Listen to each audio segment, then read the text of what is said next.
ده مكان بقى بيطلع تاني جوه الغابة من جوه من خلال جبل مرتفع.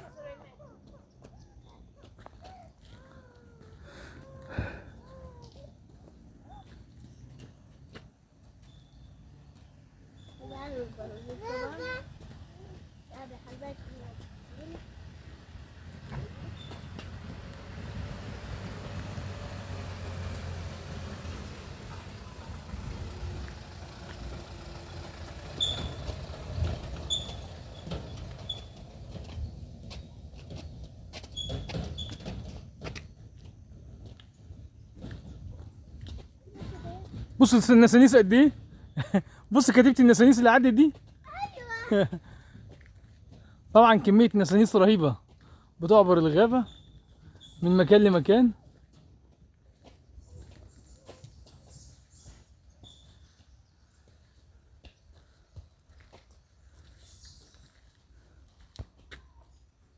تعالوا نروح لها.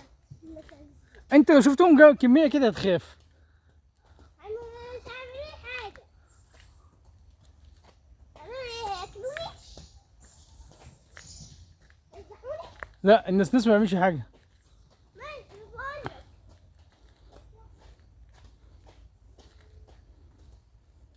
وفي نحل. زي الكلام ده بالظبط الحاجة دي. بس تعب. اختي. وانا تعبت. خليك مكانك. تعبت. هاي. هاي.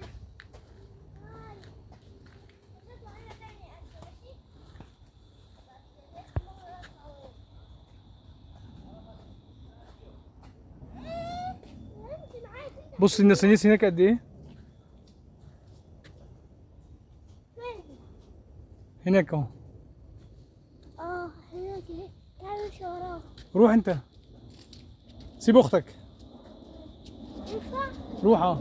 بس معاك هنا. ماشي.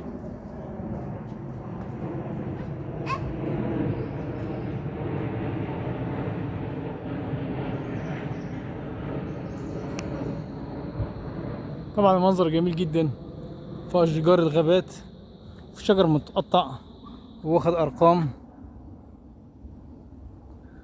ده مقطعاه الاداره اللي بتدير المنتجع على اساس ان يوسع مكان للناس لما تيجي تتمشى.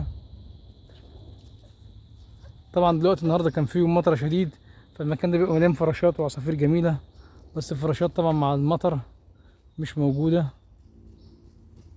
مش بعيد. بعيد للعيد. تعال ندخل لجوه. تعال ندخل جوه.